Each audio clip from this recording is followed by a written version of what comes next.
முடியல சரி பரவாயில்ல. அனைவருக்கும் வணக்கம். பாவேந்தர் பாரதிதாசன் பாடிய பாட்டு சங்கீத கலாநிதி சஞ்சய் சுப்பிரமணியம் இசையமைப்பித்து ஒரு சிறப்பான பாடல். நூலைப்படி என்று அந்த முழு பாடலையும் தான் போட சொன்னேன், முடியவில்லை. ஆனால் யார் வேண்டுமானாலும் உங்களுடைய யூடியூப்பிலே சஞ்சய் சுப்பிரமணியம் மூலைப்படி என்று போட்டால் நீங்கள் பார்க்கலாம். அந்த பாட்டை படிக்க வேண்டும், அந்த பாட்டை கேட்க வேண்டும், அந்த பாட்டை பார்க்க வேண்டும். அந்த பாட்டில் பின்பகுதியில் பாவேந்தர் அவர்கள் சொல்கிறார்கள், கால்படி முக்காப்படி அதெல்லாம் சரியில்லை, முழுசா படி என்று சொல்கிறார்கள். ஒரு அளவை படி என்ற வார்த்தையை தொடர்ந்து பயன்படுத்தி நம்முடைய மண்டையில் படி என்று சொல்கிறார். இந்த புத்தக கண்காட்சி ஆரம்பத்தில் கண்காட்சி என்று தான் ஆரம்பித்தார்கள். வரக்கூடிய மக்கள் எல்லாரும் புத்தகத்தை பார்த்துவிட்டு போய்விட்டார்கள். பிறகுதான் அதை திருவிழா என்று சொன்னார்கள். திருவிழா என்று சொன்ன பிறகு வந்தவர்களெல்லாம் பிரசாதம் வாங்கி கொண்டு போய்விட்டார்கள், புத்தகத்தை வாங்குவதில்லை. ஆனாலும் சில பேர் இன்று வாங்குகிறார்கள். அதற்கு அடுத்த கட்டம்தான் பாவேந்தர் அவர்கள் சொல்கிறார்கள், படி என்று சொல்கிறார்கள். வாங்கி போய் வச்சு பூஜை பண்ணி சரஸ்வதி பண்ணி பூஜை பண்ணுறது புஸ்தகம் அல்ல. படிக்க வேண்டும். எப்படி படிக்க வேண்டும், எதை படிக்க வேண்டும், ஏன் படிக்க வேண்டும் என்ற கேள்வியெல்லாம் இந்த பாட்டில் இருக்கிறது. ஆனால் எனக்கு கொடுத்திருக்கக்கூடிய தலைப்பு யாவரும் கேளீர். இந்த யாவரும் கேளீர்னால் எல்லாருக்கும் தெரியும், ஆனால் சில பேருக்கு தெரியல. என்னை தமிழ்நாடு அரசாங்கம் ஒரு நபர் குழுவாக கல்விக்கூடங்களில் ஜாதி வேறுபாடுகளை களைவது எப்படி என்று ஒரு அறிக்கை கொடுக்குமாறு கேட்டிருக்கிறார். அந்த ஒரு நபர் குழு ஏன் அமைத்தார்கள் என்று உங்களுக்கெல்லாம் தெரியும். இங்கே நாங்குநேரியிலே ஒரு கசப்பான சம்பவம், மாணவர்களுக்குள்ளே இருந்த வன்முறை. இந்த வன்முறையை எப்படி களைவது, வேறுபாட்டை நீக்குவது என்று கேட்டிருக்கிறார்கள். அதற்கு பதில் என்னிடமிட உங்களிடம் அதிகமாக இருக்கும். ஆனால் ஒரு விஷயத்தை சொல்கிறேன், இந்த கேளீர் என்ற வார்த்தை நம்முடைய மாணவர்களுக்கு புரியவில்லை. அந்த மாணவர்களில் 3 பேர் கைதாகி இப்பொழுது பிணையில் இருக்கிறார்கள். காலையிலே நான் அவர்களை சந்தித்தேன். அந்த மாணவரிடம் நான் கேட்டேன், யாவரும் கேளீர்னா தெரியுமான்னு. முதல்ல 3 பேரும் கொஞ்சம் கொஞ்சம் முழிச்சாங்க. அப்புறம் ஒரு பையன் கேளீர்னா என்னான்னா, உறவு சொந்தக்காரன் அப்படி சொன்னோன்னே தெரியும் யாவரும். அப்படின்னா என்ன அர்த்தம்? எங்கள் அப்பா அம்மா, சரி அப்புறம் வேறு யார்? என் தங்கச்சி, அண்ணன், அக்கா, அப்புறம் யார்? எங்கள் மாமா, சித்தப்பா, அத்தை. இந்த சிலோன் ரேடியோவில் சொல்லுவாங்க, யாரெல்லாம் இந்த பாட்டு கேட்டாங்களோ அது மாதிரி வரிசையாக சொன்னான். சரி, இவர்களையெல்லாம் தாண்டி வேறு யாராவது சொந்தக்காரர் இருக்காங்க? எங்கள் தெருவில் இருக்கிறவங்களாம் இருக்காங்கன்னு. அடுத்த தெருவில் இருக்கிறவங்களாம் சொந்தக்காரர் இல்லையா? அவங்க சொந்தக்காரர் இல்லைன்னா. அப்போ யாவரும் கேளீர்னா உன் சொந்தம்னா உன் ரத்த சொந்தமா, திருமண சொந்தமா, அல்ல அதனால் ஏற்பட்ட விரிவான உறவா? இந்த மாதிரி கேட்கும்போது நம்முடைய மாணவர்களுக்கு கொஞ்சம் குழப்பம் வருது. இந்த யாவரும் கேளீர் நம்ம எப்பயோ சொல்லியாச்சு. ஆனால் நம்முடைய பிரதமர் பாரத பிரதமர், அவருடைய வார்த்தையிலே சொல்லிக்கலாம், பாரத பிரதமரா இந்திய பிரதமரும் குழப்பம் இருக்குது. ஆனால் அந்த குழப்பத்துக்கு ஒரு விடை இருக்கிறது.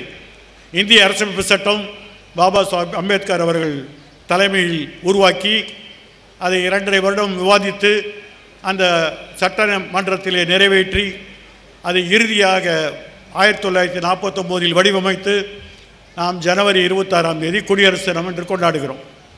அந்த அரசமைப்பு சட்டத்துடைய முதல் பிரிவு நம்ம நாட்டுடைய பேர் என்ன, இந்தியா தட் இஸ் பாரத் என்று சொல்லியிருக்கிறார்கள். இந்தியாவுக்கு ஒரு அலையஸ் பெயர் வைத்திருக்கிறார்கள். இந்தியா நமது பெயர்.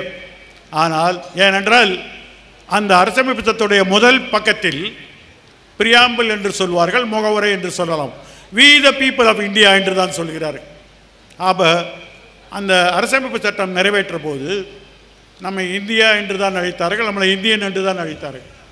ஆனால் இந்தியா தட் இஸ் பாரத் என்றால் கொஞ்சம் செல்ல பேரில் கூட்டுங்கன்னு. ஆனால் இவர் பாரத பிரதமர் என்கிறார், நாம் இந்திய பிரதமர். இதுக்கு ஒரு பாரதமா இந்தியாங்கிற கேள்வி இப்பொழுது எழுந்திருக்கிறது. அதை நாம் பின்னால் பார்க்கிறோம். அவர் எல்லா கூட்டத்திலும் ஒரு முக்கியமான விஷயம் சொல்கிறார். வசுதேவ குடும்பகம். நமக்கு புரியல, வடமொழி நமக்கு தெரியாது. வசுதேவ குடும்பகம் என்ன என்றார், அடிக்கடி சொல்கிறார் வசுதேவ குடும்பகம். ஆனால் இதையெல்லாம் அவர் சொல்வதற்கு முன்னால் தமிழிலே கணியன் பூங்கண்டனார் சொல்லியிருக்கிறார், யாதும் ஊரே யாவரும் கேளீர். அதில் தான் அந்த வார்த்தை சொல்லி, யாதும் ஊரே யாவரும் கேளீர். உலகமே குடும்பம்தான், எல்லாருமே சொந்தக்காரன்தான் அப்படி சொன்ன பிறகு இதை நாம் தமிழர்கள் புரிந்து கொள்ள வேண்டும். நம்மை விட அதிகமாக நம்முடைய இளைஞர்கள் மாணவர்கள் தமிழ் மரபு, தமிழ் கலாச்சாரம், தமிழ் அறிவு என்று நாம் பாகுபாடுபடுத்தினால் யாதும் ஊரே யாவரும் கேளீர். இப்போ ஒரு திருவள்ளுவர் அதே கருத்தை இன்னும் சிறப்பாக சொல்லியிருக்கிறார்கள். பிறப்புக்கும் எல்லா உயிர்க்கும் சிறப்பொவ்வா செய்தொழில் வேற்றுமையான். அப்படின்னு என்ன அர்த்தம்?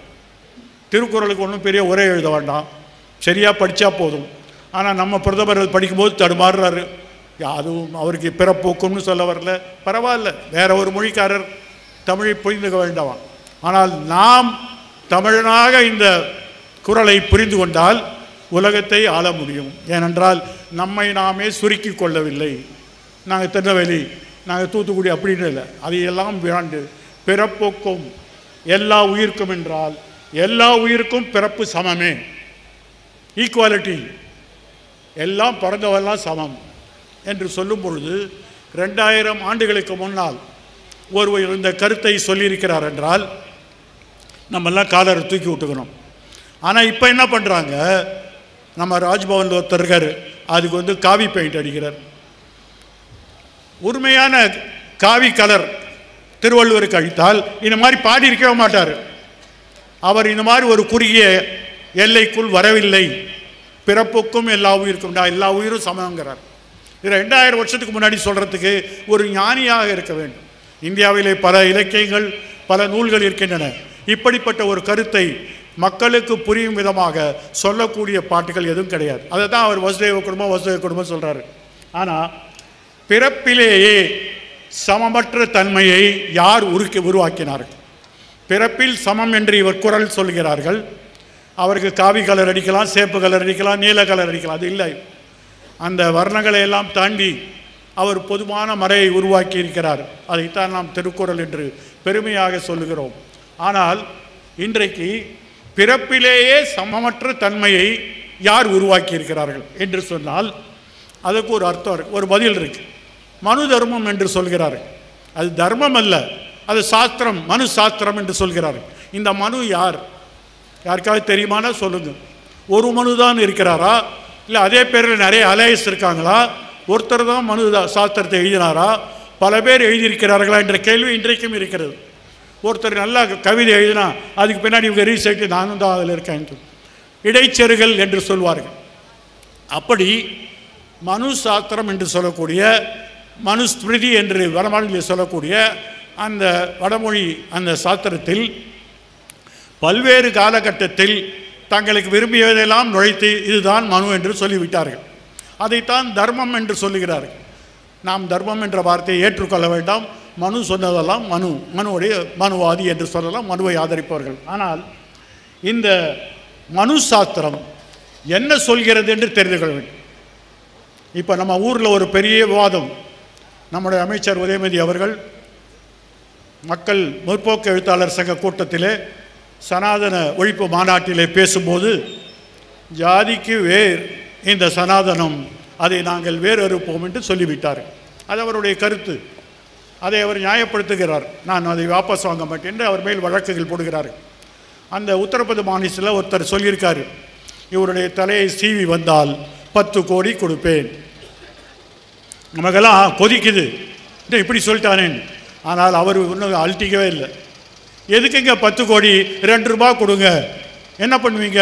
ஒரு சீப்பு வாங்கி சீவிக்கிறேன், என் தலையை சீவறதுக்கு 2 ரூபா போதுங்கிறார். அவர் அதை விளையாட்டுத்தனமாக சொன்னாலும் நாம் அதோடைய ஆழத்தில் செல்ல வேண்டும். அப்படித்தான் மனு என்று என்னால் புரிந்து கொள்ள வேண்டும். அது சனாதனத்துடைய ஒரு விளக்கமாக இருப்பது. சனாதனம் என்றால் என்ன, மனு என்றால் என்ன, அதற்குத்தான் யாவரும் கேளீர் என்ற தலைப்பிலே ஆரம்பித்திருக்கிறோம். நாம் பிறப்புக்கும் எல்லா உயிருக்கும் என்று சொல்லும்பொழுது எல்லா உயிரும் பிறப்பில் சமமல்ல என்று சொல்கிறார். அதை தர்மம் என்று சொல்கிறார்கள், அதை சனாதனம் என்று சொல்கிறார்கள். நாம் ஏற்றுக்கொள்கிறோமா என்ற கேள்வி. அது என்ன தமிழ்நாட்டில் மாத்திரம் சொல்கிறாங்க, நாங்கள்லாம் அப்படிலாம் நம்பலை சனாதனம்னா. அப்போ சனாதனம் என்பதற்கு பல்வேறு விளக்கத்தை பல பேர் சொல்கிறார்கள். ஆனால் புரிந்து கொள்ளாமலே சொல்பவர்கள் தான் அதிகம். இப்போ ஒருத்தட்டு கேட்குறோம் சனாதனம் என்று சொன்னால் என்னால் அதை விளக்க முடியாது, எது இல்லை என்று சொல்கிறேன். வடமொழியிலே ஒரு விதமான பாடம் இருக்கிறது. நான் இது இல்லை இல்லை என்று சொல்வேன், அது எது என்று சொல்ல மாட்டேன். இல்லை என்று சொல்ல தெரியும். I can tell the negative, not the positive. அப்படித்தான் சனாதனத்தை எல்லாரும் சொல்கிறார்கள். அது இல்லை இது இல்லை, அப்படி அதில் சொல்லலை, அப்படி சொல்கிறார்கள். ஆனால் உண்மையில் உங்களுக்கெல்லாம் தெரிந்திருக்கும், அன்னி பெசன்ட் அம்மையார். எவ்வளோ பேருக்கு தெரிஞ்சிருக்கு தெரியாது. மெட்ராஸில் ஐசோஸில் போனால் அவங்க சிலை இருக்குது. அடையாறில் போனால் பிரம்மஞான சங்கம் என்று அவர்கள் துவக்கி வைத்த ஒரு சம்பவம் இருக்கிறது. அவர்கள் 1910 இங்கே வருகிறார்கள், சென்னையிலே இருக்கிறார்கள். அவர்கள் அயர்லாந்து நாட்டிலே இருந்து வருகிறார்கள்.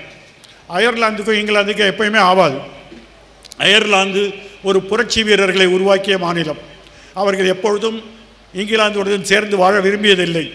இங்கிலாந்து அரசியை அவர்கள் அரசியாக ஏற்றுக்கொள்ளவில்லை. பல புரட்சியாளர்களை உருவியது.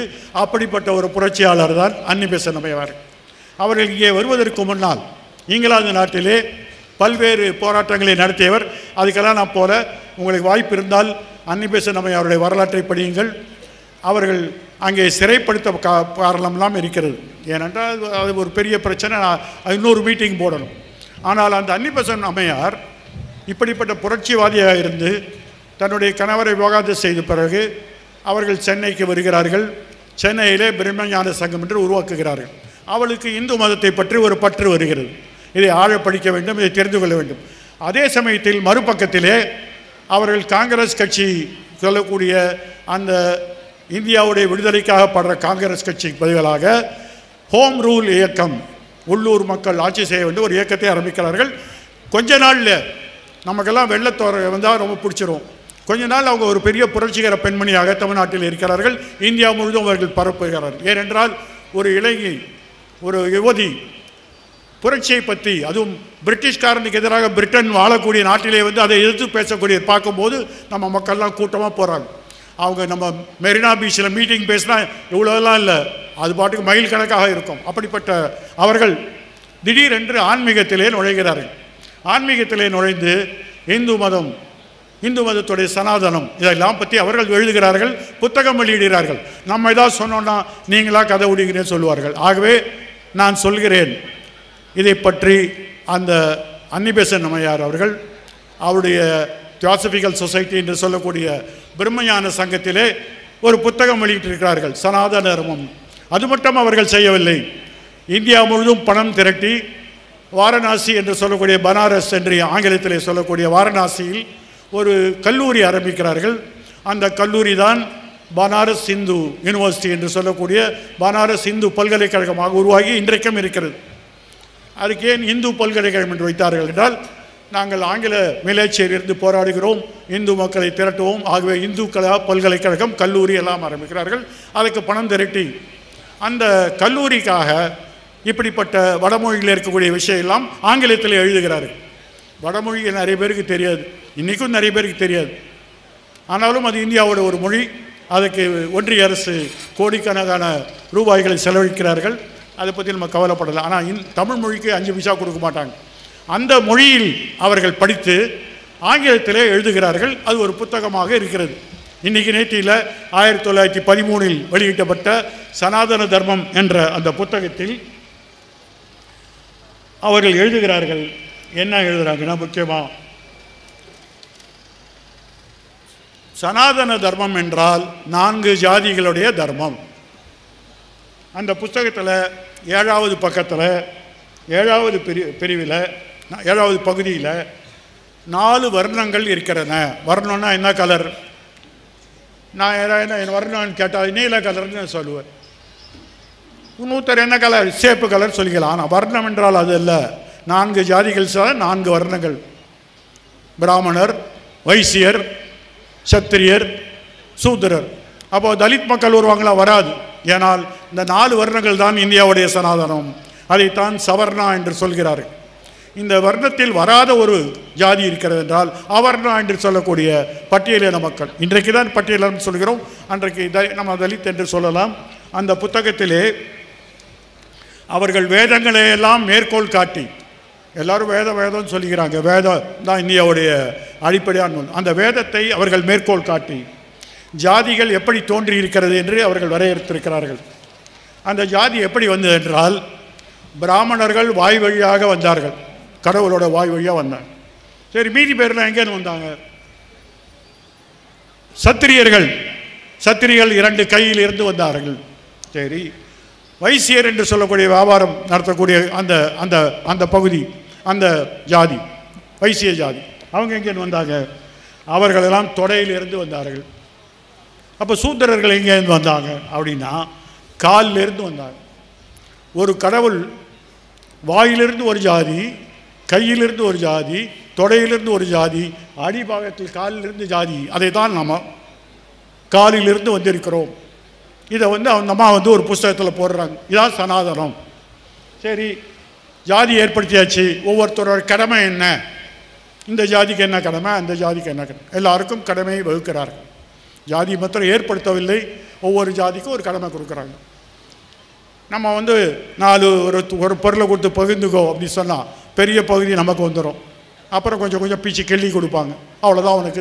சின்ன பசங்க விளையாடுற மாதிரி அவர்கள் சொல்கிறார்கள். இதை வேதத்திலிருந்து அவர்கள் மேற்கோள் காட்டுகிறார்கள். அதில் 116வது பக்கத்தில், let Shudra be remarkable in his industry, fidelity and serviceness. சூத்திரர்கள் தங்களுடைய தொழிலிலும் தங்களுடைய விசுவாசத்திலும் தங்கள் சேவை மனப்பான்மையிலும் செழிக்கட்டும் என்று சொல்கிறார்கள். அப்போ அடுத்த வைசியாவுக்கு என்ன வேலை? Let the Vaishya be remarkable by his intelligence, discretion and clarity. தன்னுடைய புத்தி கூர்மையாலும் தன்னுடைய வெளிப்படையாக விளக்கக்கூடிய அந்த தன்மையினாலும் அவன் வழங்கட்டும் என்று சொல்கிறார். அப்போ சத்திரியருக்கு என்ன வேலை? Let the Kshatriya be remarkable in his courage, generosity and vigour என்று சொல்கிறார். அவன் தைரியத்திலும் அவனுடைய தோல் வலிமையிலும் இருக்கட்டும் என்று சொல்கிறார். அடுத்தது எல்லாத்தையும் விட்டு ஒரு மேலே ஒருத்தர் உட்கார்ந்துருக்காரு, அவர் தான் பிராமணர். அவருக்கு என்ன? நீங்கள் எல்லாம் எல்லா வேலையும் செஞ்சீங்கன்னா நான் மேலே உட்காந்துக்கிறேன். அவர்கள் சொல்கிறார்கள், let the Brahmanas be remarkable for his patience, purity, learning, truthfulness and self sacrifice.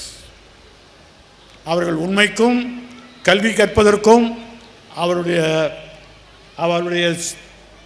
சொந்த தியாகத்திற்கும் இருக்கும் என்று சொல்கிறார். அப்போ எல்லாருக்கும் பிரித்து கொடுத்தாச்சு. ஒருத்தர் எல்லாரையும் மேற்பார்வை பாட்டுவார். இப்படிப்பட்ட ஜாதி பிரிவினையை உருவாக்கியதான் அதைத்தான் மனு தர்மம் என்று சொல்கிறார்கள். அதை பாதுகாப்பது தான் சனாதனம் என்று இன்றைக்கு நாம் அந்த புத்தகத்திலே படிக்கிறோம். இப்போ இவர் அமைச்சர் சொன்னதில் என்ன தப்பு இருக்குது? இது ஜாதியோட அடிப்படை. இப்படிப்பட்ட மனு அவர் எப்படி இருப்பார் தெரியுமா?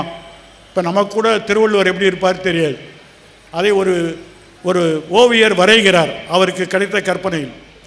பின்னால் டாக்டர் கலைஞர் அவர்களுக்கு சிலை வைக்கும்பொழுது அவர் ஒரு தாடி வைத்து ஒரு துறவி மாதிரி வைக்கிறார்கள். அப்படி தான் இருக்கார்கள். யாரும் பார்க்கவில்லை. அதற்கான எந்த சமகால எந்த ஏடும் கிடைக்கவில்லை. இப்படி மனுவை யாரும் பார்த்ததில்லை. ஆனால் மனுவுக்கு இந்த நாட்டிலே ஒரு சிலை இருக்கிறது. எங்கே இருக்குது? ஏதோ செக்ரட்டேரியட்லையா, கட்சி ஆஃபீஸ்லையா? இல்லை. ஒவ்வொரு மாநிலத்திலும் உயர்நீதிமன்றங்கள் இருக்கின்றன. அந்த அனைத்து மாநில உயர்நீதிமன்றங்களில் ராஜஸ்தானிலே ஜெய்ப்பூர் நகரத்திலே இருக்கக்கூடிய உயர்நீதிமன்றத்தின் வளாகத்திலே மனுவுக்கு சிலை வைத்திருக்கிறார். அப்போ ஒரு அரசமைப்பு சட்டத்தில் இவர்கள் தான் உயர்நீதிமன்றம் என்று சொன்னால், உயர்நீதிமன்றத்தின் முன்னால் மனுவை வைக்கிறார்கள் என்றால் அந்த உயர்நீதிமன்றம் மனுவை வழித்தோண்டி நடத்துகிறார்களா, இல்லை இந்திய அரசமைப்பு சட்டத்தை எப்படி நடத்துகிறாங்க தெரியாது. இந்த சிலையை நகர்த்த வேண்டும், ஒரு அவமான சின்னமாக இருக்கிறது. ஜாதி வர்ண கோட்பாடு படி ஜாதிகளை பிரித்து கீழ் ஜாதி மேல் ஜாதி என்றெல்லாம் ஆக்கிய பிறகு ஒரு தர்மம் என்று வைத்துக்கொள்ள முடியாது என்று சொல்லி பல போராட்டங்கள் நடந்தன. ஆனால் அந்த சிலை இன்றும் இருக்கிறது. இந்தியாவிலே மனுவுக்கு ஒரு சிலை இருக்கிறது என்றால் அது அந்த ராஜஸ்தான் மாநிலத்தில். அதே போல் அரசமைப்பு சட்டத்திலே அதை எழுதி 3424 திருத்தங்களுக்கு பதில் சொல்லி 2.5 வருடங்கள் தன்னுடைய நுரையீரல் பலத்தை எல்லாம் காட்டி மிக அழகாக வாதிட்டு ஒரு முழுமையான வரைவை தயாரித்தார். அந்த டாக்டர் அம்பேத்கர் அவர்களுக்கு சிலை இருக்கிறது. அது சென்னை உயர்நீதிமன்றத்தில் தான். எந்த அரசமைப்பு சட்டத்தின் கீழ் 151வது பிரிவில் உயர்நீதிமன்றங்கள் ஏற்படுத்தி இருக்கிறதோ அந்த அரசியல் சட்டத்துடைய சிற்பிக்கு எங்கேயுமே சிலை கிடையாது. சென்னை உயர்நீதிமன்றத்தில் தான். இப்போ தான் புது சீஃப் ஜஸ்டிஸ் ஆஃப் இந்தியா வந்த பிறகு உச்ச நீதிமன்றத்தில் ஒரு சிலை ஆரம்பித்திருக்கோம். ஆனால் எந்த 24 நீதிமன்றங்களிலே எங்கேயும் கிளை கிடையாது. ஒரு வித்தியாசம், நீங்கள்லாம் ஜெய்ப்பூர் போனால் அந்த ஜெய்ப்பூர் பெஞ்சில் போய் பாருங்கள், அந்த சிலைக்கு எந்த ஆபத்தும் கிடையாது, அப்படியே திறந்த மாதிரி இருக்கும். ஆனால் அம்பேத்கருடைய சிலை, டாக்டர் அம்பேத்கர் எங்கே இருந்தாலும் அங்கே சுற்றி ஒரு பாதுகாப்பு, ஒரு இரும்பு கம்பி, அவரை ஆயுள் தண்டனை கொடுத்து பூட்டி வைத்திருக்கிறோம். தென் மாவட்டங்களிலே சென்றால் அம்பேத்கருக்கு மாலை போட வேண்டுமென்றால் உள்ளூர் காவல் நிலையத்தில் போய் சாவி வாங்கிட்டு வந்து மாலையை போட்டு திருப்பி பூட்டி சாவியை குத்தணும். ஒருவர் நம்முடைய விடுதலைக்கு மூச்சு கொடுத்தவர், விடுதலையை அங்கீகாரம் செய்தவர், நம்ம சுதந்திரத்துக்காக அடிப்படை உரிமைப்பட்டவர், அவரை நாம் ஆயுள் தண்டனை கொடுத்து வைத்திருக்கிறோம். ஆனால் அந்த மனு சிலைக்கு எந்த பாதுகாப்பும் கிடையாது.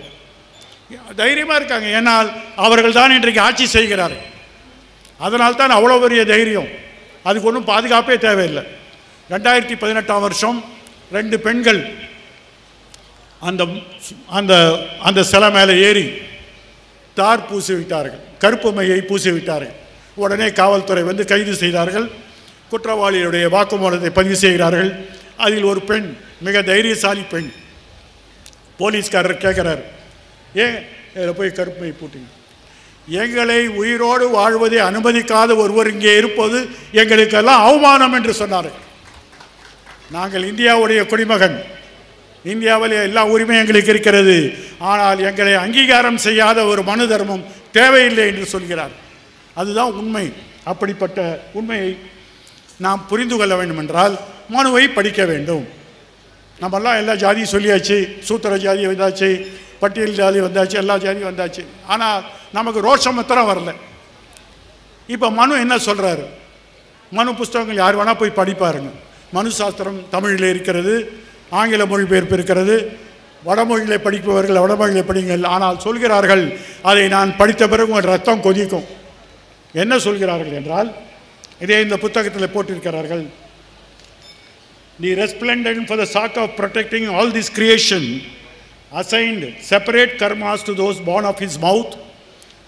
இந்த மக்கள் வேறு வேறு வழியிலிருந்து இந்த உலகத்தில் தோன்றியதனால் ஒவ்வொரு ஜாதிக்கும் தனித்தனியான கடமைகள் வகுக்கப்பட்டிருக்கின்றன. Teaching and studying the Veda, sacrificing and guiding others in offering sacrificial gifts and receiving of gifts, these assigned to the Brahman. நாம் கொடுக்கக்கூடிய வெகுமதிகளை வாருவதும் வெகுமதிகளை வைத்துக் கொள்வதற்கும் வேதத்தை படிப்பதற்கும் தான் அவர்கள் படைக்கப்பட்டிருக்கிறார்கள். அப்போ லேர்னிங் என்று சொல்லும்போது கல்வி கற்கக்கூடிய உரிமை இன்றைக்கு அவளுக்கு மட்டும்தான் வழங்கப்பட்டிருக்கிறது மனுப்படி. மீதி பேர் காலில் நீங்கள் வேதம் நான் படிக்கிறேன்னா காலில் ஈய ஊத்து. மனு சொல்கிறார், ஒருவர் அந்த ஜாதிக்கு விரோதமாக வேதத்தை கற்க முற்பட்டால் அவனுடைய காதிலும், அவன் கேட்க முற்பட்டால் காதிலும், சொல்ல முற்பட்டால் வாயிலும் ஈயத்தை காய்ச்சி விட்டு என்று சொல்கிறார். நான் சொல்லவில்லை, தண்டனை இருக்கிறது. உங்களுடைய ஜாதி தர்மத்தை மீறினால் அதற்கு தண்டனை இருக்கிறது. அதைத்தான் அவர்கள் சொல்கிறார்கள். அப்போ சத்திரியருக்கு என்ன? The protection of the people, gift, sacrificing and study of the Vedas, non attachment amid objects of the senses, he prescribe the Kshatriya. பாதுகாப்பது, இந்த நாட்டை பாதுகாக்கக்கூடிய போர் வீரர்கள், சத்திரியர்களுக்கு தான் அந்த வழங்கப்பட்டிருக்கு. உங்களுக்கெல்லாம் பல பேருக்கு தெரியாது. ஒரே ஒரு விஷயம் நான் இந்த சமயத்தில் சொல்கிறேன். அறிஞர் அண்ணா அவர்கள் ஆரம்ப காலகட்டத்தில் அவர்களும் நாடகம் எழுதி நாடகம் நடித்திருக்கிறார். நீங்கள் எவ்வளோ பேர் பார்த்துருப்பீங்கன்னு தெரியாது. அவரே நாடகத்தில் வரார். அவர் நாடகம், முக்கியமான நாடகம், சிவாஜி கண்ட இந்து சாம்ராஜ்யம் என்கிற சந்திரமோகன். நாடகத்தோட பேர் இவ்வளோ பெருசு இருக்கும். சிவாஜி கண்ட இந்து சாம்ராஜ்யம் என்கிற சந்திரமோகன். யார் அந்த சந்திரமோகன்? அடிக்கடி இந்த நாடகத்தில் வந்து கருத்து சொல்வார்கள், ஒரு கருத்து கந்தசாமி. அந்த சந்திரமோகன் வேஷத்தில் அண்ணா அவர்கள் நடிக்கிறார்கள். அந்த நாடகம் சிவாஜி எப்படி பேரரசராக தன்னை பட்டம் சூட்டிக் கொள்கிறார் என்பது நாடகத்தில் இருக்கிறது. சிவாஜி சத்திரிய குலத்தில் பிறக்கவில்லை, அவர் ஒரு சூத்திர குலத்தில் பிறக்கிறார். ஆனால் பேரரசராக வேண்டுமென்றால் சத்திரியராக வேண்டும். அவர் இருக்கக்கூடிய மராட்டிய மாநிலத்தில் இருக்கக்கூடிய சித்பவன பிராமணர்கள் அவருக்கு மந்திரம் சொல்ல மாட்டேன் என்று சொல்லிவிட்டார்கள். நீ உன்னுடைய குல தர்மம் படிதான் நடக்க வேண்டும், நீ சூத்திரதாரத்தால் ஆட்சி செய்ய முடியாது என்று சொல்லிவிட்டார்கள். அவருக்கு கவலை, நான் எல்லா நாட்டையும் நான் கைப்பற்றி நான் ஒரு பேரரசராக வேண்டுமென்றால் இந்த பிராமணர்கள் எனக்கு செய்ய மாட்டேறார்கள். அவர் தூது அனுப்புகிறார்கள். எல்லாத்துக்கும் ஒரு வேலை இருக்குது, போய் கண்டுபிடிச்சி காசியில் பிராமணர்களை கூட்டு வருகிறார்கள். அந்த பிராமணரின் பெயர் காகபட்டர்.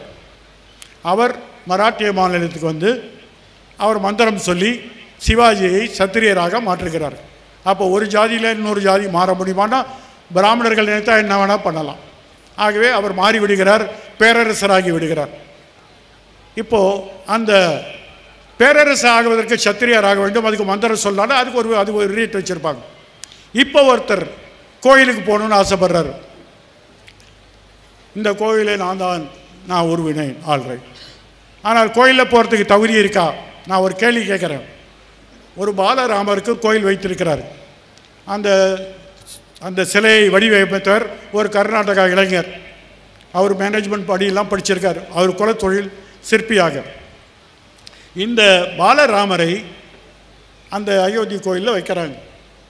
பிரதிஷ்டை நமக்கு தெரியாது, நிறைய இப்போ சம்ஸ்கிருத வார்த்தைகள் இந்திய வார்த்தைகள். பிராண பிரதிஷ்டை எல்லாருக்கும் என்னன்னு தெரியல. இப்போ யாரை பார்த்தாலும் பிராண பிரதிஷ்டை. அப்புறம் என்ன பிராண பிரதிஷ்டை? பிராணன் என்பது நம்முடைய ஆன்மா, அதை அதில் நிறுவுகிறார்கள். அது வெறும் கற்சலையாக இருக்கிறது, கற்சலைக்கு உயிர் ஊட்டுகிறார்கள். அது பண்ணிட்டாங்க. 22ஆம் தேதி கோயில் வச்சாச்சு. அப்போ இந்த பூஜை செய்வதற்கு யார் வேண்டும் என்று கேட்கும் பொழுது சங்கராச்சாரியார்கள் சொல்கிறார்கள், இந்த பிரதமராக இருக்கலாம், ஆனால் அவர் அந்த கருவறைக்குள் நுழையக்கூடாது என்று சொல்கிறார். அப்போ அவர் தனக்கு ஒரு மந்திரம் சொல்கிறதுக்கு ஆள் வரும்னா போய் தேடுறாங்க. லென்ஸ் வச்சு தேடி பார்த்தா காகப்பட்டருடைய 15வது வாரிசை கண்டுபிடிக்கிறார்கள். அவர் தான் அங்கே பூஜை பண்ணி வைக்கிறார். அப்போ இவர் மாறிட்டார், அவர் பண்ணலாம். ஆனால் சங்கராச்சாரியார்கள் வரவில்லை. நான் இதை ஒரே ஒரு கேள்வி கேட்குறேன். இந்த சிலையை அருமையாக வடிவமைத்த அந்த சிற்பி, நான் ஒரே கேள்வி, 22 ஜனவரிக்கு பிறகு அவர் அதை தொட முடியுமா? அதுக்கு முன்னாடி அவர் இன்ச்சாக பார்த்து வடிவமைச்சு அழகான ஒரு சிலை, போட்டியிலே தேர்ந்தெடுக்கப்பட்ட ஒரு சிலை. ஆனால் அந்த சிலையை வடித்த அந்த சிற்பி அந்த சிலையை தொட முடியாது. அதுக்கு என்ன ஏற்பாடு? அதுதான் சனாதனம். நீங்கள் சிலை அமைப்பதோடு உங்கள் வேலை முடிஞ்சு போச்சு, நாங்கள் மீதி பார்த்துக்கிறோம். இதைத்தான் நான் சொல்கிறேன். இதை அந்நியமாதல் என்று சொல்வார்கள். முதலாளித்துவ பொருளாதார அமைப்பில் ஒரு பொருளை உருவாக்கியவன் அந்த பொருளை உருவாக்கிய பிறகு அதிலிருந்து அந்நியப்பட்டு விடுகிறான் என்று சொல்கிறார். ஒரு உதாரணம், பெரிய கட்டடம் கட்டுகிறார்கள். கட்டடம் கட்டிய கொத்தனாரும் சித்தனாரும் மேலே போய் வராங்க, அங்கே தான் குடியிருக்காங்க, அங்கே ஒலை வச்சு சாப்பிட்றாங்க. எல்லாம் முடிஞ்சாச்சு. கடைசியில் புதுசாக கொடுத்தன வராங்க. கிரகப்பிரவேசம் அவர்கள் போகிறாங்க. கிரகப்பிரவேசம் முடித்த பிறகு அந்த கொத்தனாரை உள்ளே விடுவாங்களான்னு, வாங்க நீங்கள் தான் அந்த வீட்டை கட்டிங்க, கொஞ்சம் தங்கிட்டு சாப்பிட்டு போங்கன்னு சொல்லுவார்களா? அதைத்தான் ஒரு பொருளை உருவாக்கியவன் அந்த சிற்பி தான் உருவாக்கிய கருவியிலிருந்து அந்நியப்பட்டு போகிறார். இதை கார்ல் மார்க்ஸ் அவர்கள் தன்னுடைய நூலதன கட்டுரையிலே மிக அழகாக சொல்லியிருக்கிறார்கள். அது ஒரு கதை சொல்லுகிறார்கள். என்ன கதை என்றால், ஒரு பெண்ணுக்கு ஜன்னி ஜுரம் கால்பிடிக்கிறது. மிக அதிகமான டெம்பரேச்சர், குழந்தை பிழைக்கமான்னு தெரியாது. இங்கிலாந்து நாட்டில் குளிர் மிக அதிகம், குளிர் -டிகிரியில் இருக்கும். வெறும் ஒரு சொட்டரை போட்டாலாம் நடக்காது. அப்போ எல்லார் வீட்லேயும் நெருப்பை மூட்டி நிலக்கரியை வைத்து சூடு வைப்பார்கள். ஏழை வீட்டில் அப்படிப்பட்ட ஏற்பாடு இல்லை. இந்த குழந்தை கொஞ்சம் கொஞ்சமாக செத்து கொண்டிருக்கிறது. அந்த குழந்தையுடைய அப்பா நிலக்கரி சுரங்கத்தில் வேலை பார்ப்பவர். அந்த குழந்தை செத்து விடுகிறது. வீட்டில் நிலக்கரி இல்லை என்பதனால் செத்து விடுகிறது. அந்த குழந்தையுடைய அம்மா கேட்கிறார்கள், ஏன் உன்னால் நிலக்கரி வாங்க முடியவில்லை என்று. அவர் சொல்கிறார், நான் பண்ணுற அந்த சுரங்கத்தில் அதிகமாக நிலக்கரி உற்பத்தினால் என்னை வேலையை விட்டு அமைச்சிட்டாங்க. இப்போ எனக்கு வேலை கிடையாது. பொருளை அதிகமாக உற்பத்தி செய்தார்கள், வேலை போய்விட்டது. ஆனால் அந்த பொருளை தயாரித்து சுரங்கத்திலிருந்து வெட்டி எடுத்த அந்த சுரங்க தொழிலாளிக்கு அந்த நிலக்கரி வாங்குவதற்கான அந்த இது இல்லை, தரவுஸ் இல்லை, அதுக்கான வசதி இல்லை. குழந்தை இறந்து விட்டது. இதை மார்க் சொல்லிவிட்டு சொல்கிறார், நிலக்கரியை உற்பத்தி செய்த அந்த சுரங்க தொழிலாளி அந்த நிலக்கரியை வாங்க முடியாத சூழ்நிலை இன்றைக்கு முதலாளித்துவத்தில் ஏற்படுகிறது. இதைத்தான் சனாதனமும் செய்கிறது. நீங்கள் ஒரு சிலையை உற்பத்தி செய்யலாம், லட்சக்கணக்கான மக்கள் நாங்கள் அதை தொழுவோம், அதை கும்பிடுவோம், பூஜை செய்வோம். ஆனால் அதை செய்த அதே நபர் மறுபடியும் அதை தொட முடியாது என்ற கேள்வி வருகிறது. இதைத்தான் நீங்கள் இந்தியாவிலே அந்த ராமர் என்ற கோஷத்திலே இந்துக்களை எல்லாம் சேர்க்க வேண்டும் என்று சொல்லும்போது மிக அருவருக்கத்தக்கமான விஷயம் பார்க்கிறோம். சங்கராச்சாரியார் சொல்கிறார்கள், நாங்கள் பிரதம அமைச்சர் அந்த பூஜை அறையில் இருக்கும்போது நாங்கள் கைத்தட்டி வேடிக்கை பார்க்க வேண்டுமா என்று சொல்கிறார். இதைத்தான் நாம் சொல்கிறோம். இந்து மதம் ஒரு ஆலமரமாக இருந்தாலும், பல கிளைகள் இருந்தாலும், பல விழுதுகள் இருந்தாலும், அதற்குள் பல்வேறு பிரிவினர்கள் இருக்கிறார்கள், பல்வேறு பழக்க வழக்கங்கள் இருக்கின்றன, பல்வேறு நியமனங்கள் இருக்கின்றன. இன்னும் கேட்டால் ஒரு 60 வருஷங்களுக்கு முன்னால் இருக்கக்கூடிய பத்திரங்களை, சொத்து பத்திரங்களை பார்த்தால் எங்களுடைய தாத்தா வைணவர் என்று போட்டிருக்கிறார்கள், அவ்வளோதான். இந்துங்கிற காணும். நான் பல வழக்குகளில் வாதாடும் பொழுது அந்த பத்திரத்தை பார்க்கும்போது இன்னார் இவ்வளோ வயது, அவருடைய மகன் என்று சொல்லிவிட்டு சைவத்தின மதத்தினர் அல்லது வைணவ இந்து என்ற வார்த்தையை உருவாக்கியவர்கள் பிரிட்டிஷ்காரர். இவன் எல்லாரையும் ஒரே பேரில் வச்சுட்டான். ஆனால் ஒரே பேர் வச்சாச்சு, ஆனால் உள்ளுக்குள்ள 1000 பிரிவுகள் இருக்கின்றன. இந்த பிரிவுகளெல்லாம் சேர்க்க வேண்டும் சொன்னால் அதை விட அதிகமான பிளவுகளை நாம் பார்க்கிறோம். அதைத்தான் இந்த இந்த இந்த மனு சொல்லக்கூடிய அந்த இதில் மனு தர்மத்தில் ஒவ்வொரு ஜாதிக்கும் நியமனம் வைக்கிறார்கள். இந்த ஜாதி விட்டு அந்த ஜாதி போக முடியுமா? யாராலும் முடியாது. அப்போ என்ன பண்ணணும்? அடுத்த தலைமுறை, அடுத்த ஜன்மம். அப்போ பல்வேறு ஜன்மங்கள் எடுக்கும்போது ஒரு நாள் என்னைக்காவது நீங்கள் பிராமணர் ஆக முடியும் என்று சொல்கிறார்கள். இதைத்தான் பெரியார் அவர்கள் கேட்டார்கள். அப்போ இன்றைக்கி இருக்கக்கூடிய பிராமணங்கள்லாம் தொடர்ந்து அவர்கள் பிராமணங்களாக தான் இருப்பாங்களா? இல்லை, பாவம் பண்ணால் போயிடுவாங்க. சரி, நாங்கள் எப்போ புண்ணியம் பண்ணி எப்போ வர முடியும் தெரியாது. இப்படி மக்களை ஒரு மாய தோற்றத்தில் ஏற்படுத்தி அந்த மாயத்தில் நம்ப வைத்து நம்ம எல்லாம் ஒரே சமயம் என்று சொல்லி அந்த சமயத்திற்குள் சமய வேறுபாடுகளை காட்டுவது தான் சனாதன தர்மம் என்பதை நாம் புரிந்து கொள்ள வேண்டும். இப்படித்தான் நாம் 20 நூற்றாண்டுகள் இருக்கிறோம். நாம் படிக்கக்கூடிய புராதன கதைகள், நாம் படிக்கக்கூடிய இதிகாச கதைகள் எல்லாம் இப்படிப்பட்ட பல கதைகள் இருக்கின்றன. சம்புகன் கதை உங்களுக்கு தெரியும், ஏகலவன் கதை உங்களுக்கு தெரியும், பல கதைகள் இருக்கின்றன. ஒருவன் தன்னுடைய ஜாதி தர்மத்தை மீறி நான் படிக்க வேண்டும் என்று ஆசைப்பட்டால் அல்லது கோயிலுக்கு செல்ல வேண்டும் என்று ஆசைப்பட்டால் அவன் கொளுத்தப்படுவான். ஆனால் அவங்க ஜோதியில் கலந்துட்டாங்கன்னு சொல்கிறான். நம்ம சொல்கிறது கொளுத்திட்டான்னு, அவன் ஜோதியில் கலந்து விட்டான், நெய்வேத்துடன் போய்விட்டார்கள். இன்றைக்கும் நந்தனார் கதை தெரியும்.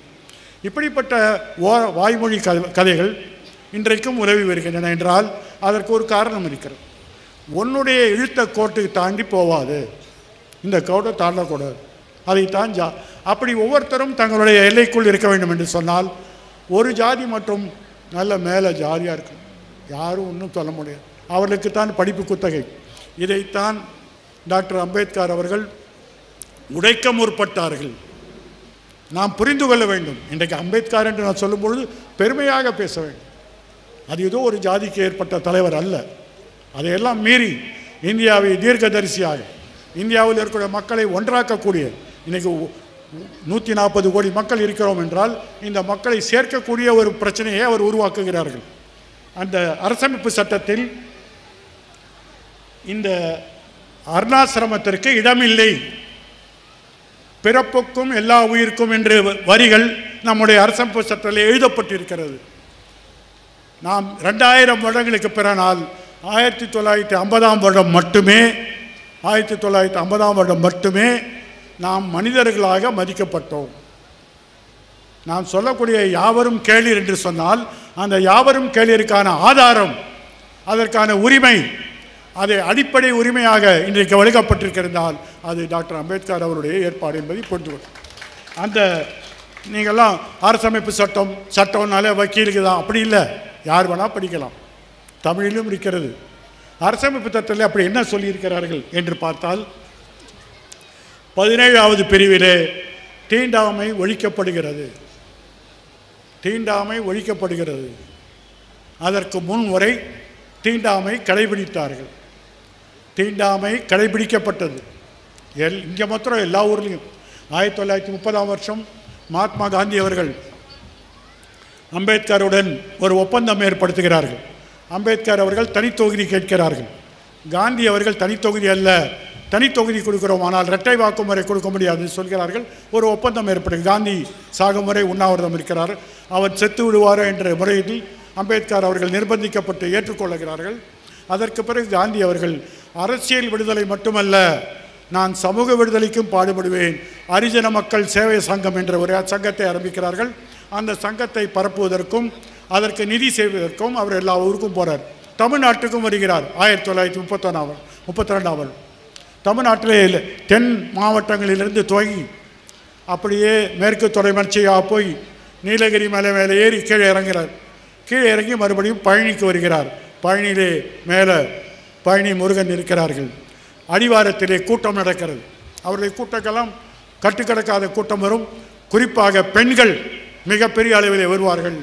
அவர் கேட்ட அந்த நன்கொடையிலே பல பெண்கள் தங்கள் கையிலே இருக்கக்கூடிய தங்கச்சக்கலியையும் வளையலையும் கொடுத்தார்கள். வீட்டை கேட்டாங்களா, கேட்டு கொடுக்காங்களா? ஆனால் காந்தியுடைய அந்த மகிமையில் ஈர்க்கப்பட்ட பெண்கள் காந்திக்கு எடுத்து கொடுத்தார்கள். அப்பொழுது சில பேர் வந்து சொல்கிறார்கள், நீங்கள் பழனி வரைக்கும் வந்துட்டீங்க, முருகனை பார்த்துட்டு போங்க என்கிறார்.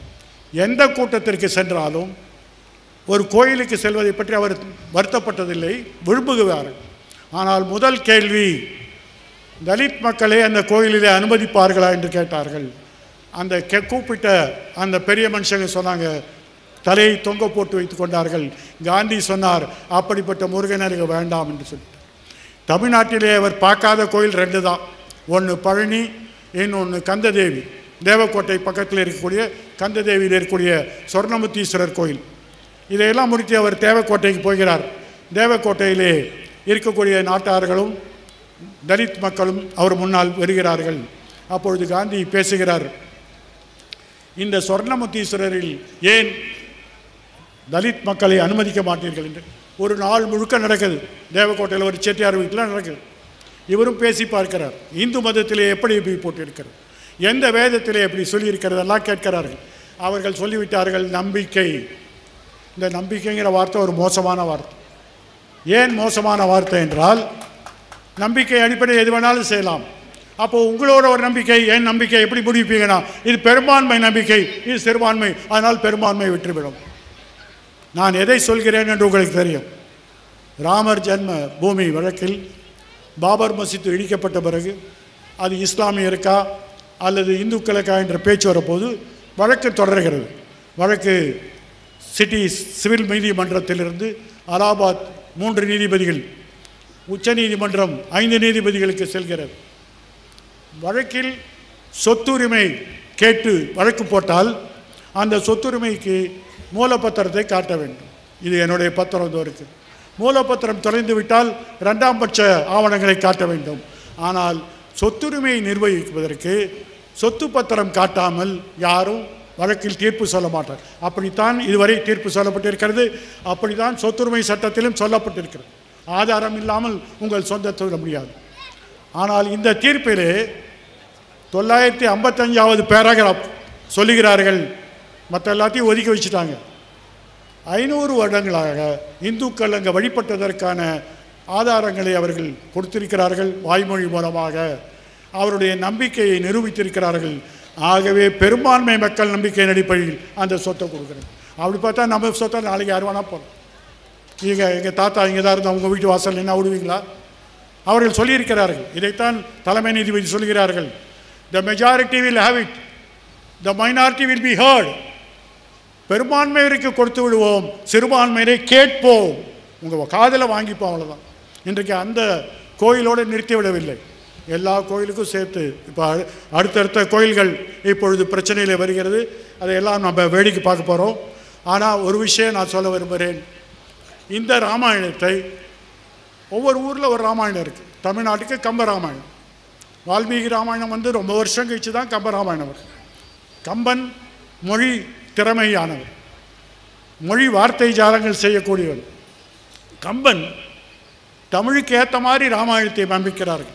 வால்மீகி ராமாயணத்தை இல்லாத விஷயங்கள் இருக்கிறது, இருக்கக்கூடிய விஷயங்கள் இல்லாமலும் இருக்கிறது. ஆனாலும் படிப்பதில் தவறில்லை. அதிலே ஒரு பக்கத்திலே கைகேயி என்று சொல்லக்கூடிய ராமனுடைய சிற்றன்னை சின்னம்மா சித்தி என்று சொல்லுங்கள். அவர்கள் தன்னுடைய கணவரிடம் 2 வரம் வாங்குகிறார்கள். கல்யாணத்தின் போது அவர் கேட்குறதெல்லாம் கொடுத்துட்டார். இந்த அம்மா வந்து ராமருடைய பட்டாபிஷேகம் அவர் அரசராக ஏற்றுக்கொள்ளக்கூடிய சூழ்நிலையில், தசரதன் ஓய்வு பெற சூழ்நிலையில் இந்த அம்மா போய் தசரதர் கேட்குறாரு, ஏங்க 2 வரம் என்ன ஆச்சுன்னு. அவர் என்ன வரம்னு கேட்கிறார். என் புள்ள பரதன் ஆள வேண்டும், ராமர் காட்டுக்கு போக வேண்டும் அப்படின்னு சொல்கிறார். சரி, ராமர் காட்டுக்கு ஏன் போகணும்? அவர் இங்கே இருந்தால் தொந்தரவு. எதிர்கட்சி தலைவரை உள்ளே வைத்தால் தான் நாங்கள் ஆட்சி செய்ய முடியும். அவரே எனக்கு சொத்து கொடுன்னு கேட்டால் நான் என்ன பண்ணணும்? எங்கே போக வேண்டும்? ஆழிசூழ் உலகமெல்லாம், இந்த கடல் சூழ்ந்த இந்த உலகத்தை எல்லாம் பரதனே ஆள. அப்போ இந்த கடலை தாண்டி எங்கேயாவது போய் காட்டுக்கு போ. காட்டில் போய் என்ன பண்ணணும்? தவம் பண்ணணும். எப்படி தவம் பண்ணணும்? ஜடாமுடி போட்டு பண்ணணும். எவ்வளோ நாள் கழிச்சு வரலாம்? நாளைக்கு போயிட்டு நாளைக்கு வர முடியாது. நம்ம மாதிரி Bandipur forest, Mudumalai forest tour போயிட்டு வர மாதிரி 14 வருடங்கள் கழித்து வர வேண்டும். அதைத்தான் கம்பன் சொல்கிறார், 7 ஆண்டுகள் கழித்து வரணும். அப்போ அந்த 14க்கு என்ன சிக்னிஃபிகன்ஸ்? அதுக்கு என்ன முக்கியத்துவம்? உலகம் முழுதும் ஒரு விதி இருக்கிறது. ஒருவன் தன் சொத்தை பாதுகாக்கவில்லை என்றால், அதை பாதுகாத்து தன்னுடைய கையில் வைத்துக்கொள்ள வேண்டால், வேறு ஒருவன் அபகரித்தால், அந்த அபகரித்த நபரை வெளியே முறையினால் 12 வருடங்கள் கழித்து அந்த சொத்து உங்களுக்கு கிடையாது. அதைத்தான் அட்வர்ஸ் பொசிஷன் என்று சொல்வார்கள், லா ஆஃப் பிரிஸ்கிரிப்ஷன் என்று சொல்வார்கள். அப்போ 14 வருஷம் என்று அந்த காலத்திலே அவர்கள் வைத்திருக்கிறார்கள். அமெரிக்காவிலே 14 வருடம், இங்கிலாந்திலே 12 வருடம், இந்தியாவிலே 12 வருடம். 12 வருஷம் உங்கள் சொத்தில் ஒருத்தன் உட்கார்ந்துருக்கான். நீங்கள் பாட்டுக்கு ஒன்றும் பண்ணல. நான் குடுத்தனக்காரர்களை சொல்லவில்லை, உங்கள் விருப்பத்துக்கு விரோதமாக தங்க சொல்கிறேன். அவன் 12 வருடம் கழித்து நீதிமன்றத்துக்கு சேர்ந்து இந்த சொத்து என்னது சொல்ல முடியும். இதைத்தான் கைகை சொல்கிறார்கள், 14 வருடம் கழித்து திரும்பி வந்தால் அந்த சொத்தை அவன் கேட்க முடியாது. அப்போ ஒரு சொத்தை இழப்பதற்கு 14 வருஷம் தான் வேணும். இப்போ ராமாயணத்தை பற்றி, ராமாயணத்துடைய கதாநாயகன் ராமரை பற்றி வழக்கு நடத்தக்கூடிய உச்ச நீதிமன்றங்கள் படிக்கலையா? 500 வருடங்களாக மசூதி இருக்கிறது. 14 வருஷம் இல்லை, 500 வருஷமாக இருக்கு. உங்கள் விருப்பத்துக்கு விரோதமாக இருக்கானே, அப்போ சொத்து யாருக்கு கொடுக்க வேண்டும்? இந்த கேள்வியை நீங்கள் கேட்க வேண்டும். சட்டம் என்பது உனக்கும் எனக்கும் ஒன்று தான். அதே சொத்துரிமை சட்டம் தான், அதே 12 வருடங்கள் தான். ஆனால் அங்கே ஒரு தீர்ப்பு நம்பிக்கையின் அடிப்படையில். இதைத்தான் நான் சொல்கிறேன், ஆபத்து. உங்கள் நம்பிக்கையை நீங்கள் வைத்துக் கொள்ளலாம். உங்கள் நம்பிக்கை தான் ஆட்சியை உங்களுக்கு தரும் என்று சொன்னால், உங்கள் நம்பிக்கை தான் ஆட்சி நடத்துவீர்கள் என்று சொன்னால் மிகப்பெரிய ஆபத்தில் நாம் சொல்கிறோம். இதைத்தான் அம்பேத்கர் அவர்கள் உடைக்கிறார்கள். We the people of India give ourselves this constitution to constitute India as a sovereign, socialist, secular, democratic republic என்று சொல்கிறார். நாங்கள் மக்களாகிய இந்திய மக்களாகிய நாங்கள் இந்த நாட்டை இறையாண்மை பெற்ற சோசியலிச சமதர்ம குடியரசாக, ஜனநாயக குடியரசாக அறிவிக்கிறோம் என்று சொல்கிறார். அப்போது சமதர்மம் என்று சொன்னால் எல்லா மதத்துக்கும் ஒரே ஈக்குவாலிட்டி. இதைத்தான் 25வது பிரிவிலே போட்டிருக்கிறார்கள். ஒருவருக்கும் தான் விரும்பும் மதத்தை ஏற்றுக்கொள்வதற்கும், விரும்பும் மதத்தை பிறப்புவதற்கும், விரும்பும் மதப்படி நடப்பதற்கும் உரிமை அளிக்கப்பட்டிருக்கிறது. அப்படி உரிமை அளித்திருந்தால் இந்த நாட்டில் இருக்கக்கூடிய சிறுபான்மையை எங்கே போவாங்க? அவங்க அப்பெல்லாம் மணிக்கைய. இதுதான் முக்கியமான பிரச்சனை. யாவரும் கேளியர் என்று சொன்னால் அது பெரும்பான்மை மக்களுடைய நம்பிக்கை மட்டும்தான் என்று சொன்னால் யாவரும் கேளியர் அல்ல.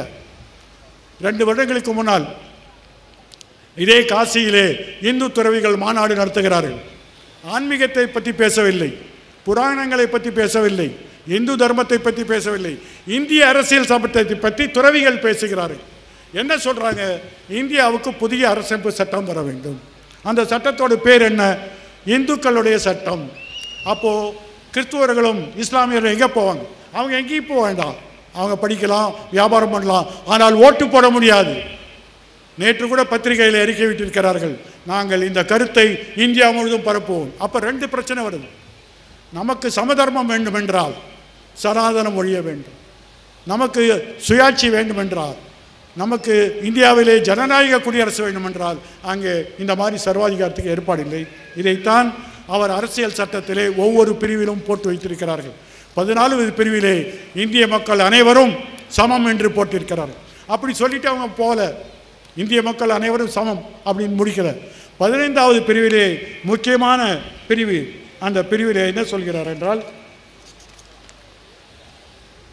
இந்திய குடிமக்கள் எவரையும் இந்திய அரசு அவருடைய மதத்தின் பால் அல்லது ஜாதியின் பால் அல்லது பிறப்பின் பால் அல்லது பாலினத்தின் அடிப்படையில் அல்லது அவர்கள் பிறந்த பகுதியின் அடிப்படையில் நாங்கள் வேறுபாடு காட்ட மாட்டோம். இப்படி ஒரு பிரிவு இருக்கிறது என்றால் நம்முடைய அரசமைப்பு சட்டத்துடைய மிக சிறந்த ஒரு பிரிவு 15வது பிரிவு தான். ஏனென்றால் அதற்கு முன்னால் இருந்தவர்களாம் சர்வாதிகாரிகள், மன்னராட்சி, அவன் வைத்தது தான் சட்டம், அவர்கள் சொல்வதுதான் நீதி.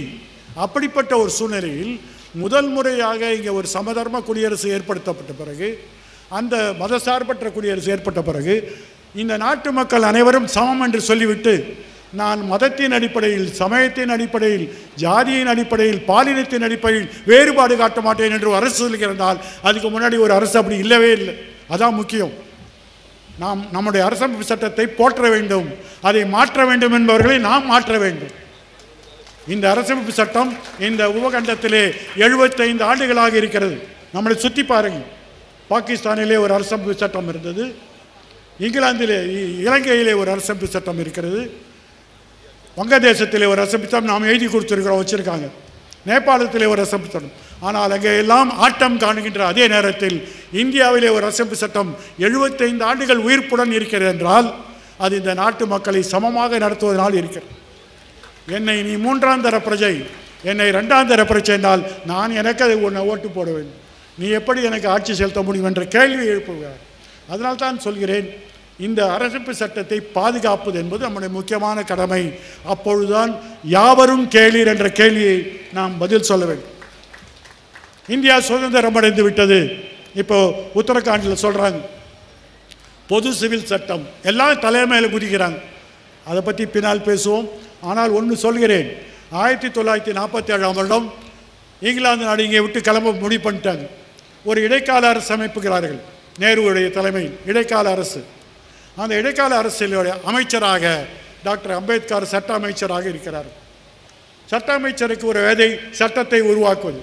முதன் முறையாக டாக்டர் அம்பேத்கர் அவர்கள் உருவாக்கிய சட்டம் இந்து சட்டம். அதைத்தான் ஹிந்து கோட் என்று சொல்வார்கள். இந்து மக்கள் ஒவ்வொரு பகுதியிலும் ஒவ்வொரு வழியாக இருக்காங்க. இவர்களையும் சேர்க்க வேண்டும் என்றால் ஒரே மாதிரி கல்யாணம், ஒரே மாதிரி வாரிசு, ஒரே மாதிரி சொத்து உரிமை ஏற்க வேண்டும் என்பது முறையில் எல்லாவற்றையும் ஒன்றுபடுத்துகிறார்கள். அதற்கு முன்னால் அப்படி கிடையாது. திருவங்கூரில் ஒரு சட்டம், கொச்சியில் ஒரு சட்டம், மைசூர் மகாராஜா ஒரு சட்டம், சென்னை ராஜதானியிலே ஒரு சட்டம், ஒவ்வொரு மன்னராட்சி 564 சமஸ்தானங்கள் இருந்தன. அவ்வளோ சட்டங்கள் இந்தியாவில் இருந்தன. பிரிட்டிஷ் ஆட்சியில் ஒரு சட்டம். அவர்கள் குழப்பமாக சட்டத்தை ஏற்றினார்கள். இவற்றையெல்லாம் இணைத்து ஒரே சட்டம். இவர்கள் பேசுகிறார்கள் பொது சிவில் சட்டத்தை நாங்கள் மார்த்தட்டிக்கிறோம். இந்து கோட் பில் என்று அம்பேத்கர் கொண்டதை விட ஒரு பொது சட்டம் இருக்க முடியாது. ஒரு பிளவுபட்ட நாட்டில் பகுதி பகுதியாக சட்டங்கள் இருந்த நாட்டை இணைத்து இந்துக்களுக்கு ஒரு சட்டம் வேண்டும் என்று அவர் கொண்டு வந்தார். 1947ஆம் வருடம் அப்பொழுது இருக்கக்கூடிய மத்திய சட்ட சபையில் இந்த சட்டம் நுழைக்கப்படுகிறது, விவாதத்துக்கு வருகிறது. அன்றைக்கு இருந்த காங்கிரஸ் கட்சியிலே பழமைவாதிகள் இருந்தார்கள். அல்ல, இந்து மதத்தை தொடக்கூடாது, இந்து மதத்தை பற்றி எந்த சட்டம் கொடுக்காது. இன்னைக்கு வாய்கையே பேசுகிறார்களே பொது சிவில் சட்டம் என்று. அன்றைக்கு இதே காங்கிரஸ் கட்சியிலே இதே சட்டசபையில் அவர்கள் எதிர்த்து குரல் கொடுக்கிறார்கள். ஆதரவு குரலும் இருந்தது. முதலில் பண்டித ஜவஹர்லால் நேரு பிரதமர் என்ற முறையில் அம்பேத்கரை சொல்கிறார்கள், நீ தயார் செய், நான் பார்த்துக்கொள்கிறேன். சட்டம் விவாதத்துக்கு வருகிறது. 1 வருஷம் இல்லை, 2 வருஷம் இல்லை, 47, 48, 49 வரை 3 வருடங்கள் அங்கே நிலுவையில் இருக்கிறது. கட்சிக்குள் மிகப்பெரிய அழுத்தம், வேண்டாம், நாங்கள் ஏன் 2 பொண்டாட்டி வச்சக்கூடாது, எது என்ன ஒரு தாரமணம், இப்படி தான் பேச்சுவார்த்தை நடைபெறுகிறது. ஆனால் டாக்டர் பண்டித நேரு அவர்கள் சொல்கிறார்கள், நிச்சயமாக இந்த சட்டமன்றத்தில் நிறைவேற்றும். இதே சமயத்தில் தான், இதே பாராளுமன்றத்தின் ஒரு பகுதி தான் அரசமைப்பு சட்டத்தை பற்றி விவாதித்துக் கொண்டிருக்கிறார். அரசமைப்பு சட்டம் தீர்மானம் நிறைவேறி 26/11/1987 நிறைவேறிவிட்டது. எல்லாருக்கும் தெரியும், அரசமைப்பு சட்டம் வந்தால் புதிய தேர்தல் வரும், புதிய தேர்தல் தான் புதிய நாடாளுமன்றம் வரும், அப்போ இந்த சட்டம் செத்துவிடும். அம்பேத்கர் தினசரி நச்சரிக்கிறார்கள் பிரதமர் நேருவை. பிரதமர் நேரு கூட்டத்தில் எல்லாம் சொல்கிறார்கள், நான் நிச்சயமாக கொண்டு வந்துடுறேன், நிச்சயமாக கொண்டு வரேன். ஆனால் வரவில்லை. அந்த இந்து சட்டம் செத்து விட்டது, அந்த மசோதா தோத்து விட்டது. 1949 வரை தோத்து விட்டது. அப்பொழுது டாக்டர் அம்பேத்கர் அவர்கள் தன்னுடைய பதவியை ராஜினாமா செய்ய வேண்டும் என்று முடிவு கொள்கிறார். ஏனென்றால் இந்த நாட்டிற்கு என்னுடைய மூளை தேவையில்லை, அவர்களே பார்த்து கொள்ளட்டும் என்று சொல்கிறார். ஒரு கட்டத்தில் டாக்டர் அம்பேத்கர்கள் ரொம்ப வேடிக்கையாக சொல்வார்கள், இந்த ராமாயணத்தை எழுதியவர் ஒரு கொள்ளைக்காரர், ஒரு ஒரு பிற்படுத்த பகுதியை சேர்ந்தவர். இந்த மகாபாரத்தை எழுதிய வியாசர் ஒரு பட்டியலினத்தை சேர்ந்தவர். ஆனால் இந்தியாவில் அரசமைப்பு சட்டம் எழுதுவதற்கு ஒரு பட்டியலினத்தை சேர்ந்தவர்கள் தான் கூப்பிட்டார்கள், வேறு யாருமே இல்லை என்று சொன்னார். அந்த அந்த அந்த சிறப்பை நாம் புரிந்து கொள்ள வேண்டும். எவ்வளோ பேர் இருந்திருக்கலாம், ஏன் விரும்புகிறார்? அது ஒரு கடினமான காரியம், அதற்கு சிந்தனை தேவை. அப்போது சொல்கிறார், இந்து சட்டத்தை கொன்றது பிறகு நான் இந்த அமைச்சரவையில் இல்லை, ஆனால் ஒன்று சொல்கிறேன், கடைசி வரை நான் போராடுவேன், ஒருமைப்படுத்தப்பட்ட ஒரு சட்டத்தை கொண்டு வருவேன், இந்த பிரிவினையெல்லாம் மாற்றுவேன் என்று அவர் ரொம்ப வருத்தப்பட்டு சொல்கிறார்கள். அப்போ இந்த நேருவுடைய இந்த இந்த மூணு உறுதிமொழியை பற்றி அம்பேத்கர் வருஷப்பட்டு சொல்கிறார்கள். This was after the prime minister announce the dropping of the bill. Who could not believe these pronouncement of the prime minister? இந்த மசோதா இறந்த பிறகு பிரதமர் சொல்கிறார்கள், யார் அவர் சொன்னதை நம்பாமல் இருந்திருப்பார்கள்? If I did not think there could be difference between promise and performance, உறுதிமொழிக்கும் நடைமுறைக்கும் வித்தியாசம் இல்லை என்று நம்புவார்கள். The fault is certainly not mine. என்னுடைய குற்றம் அல்ல.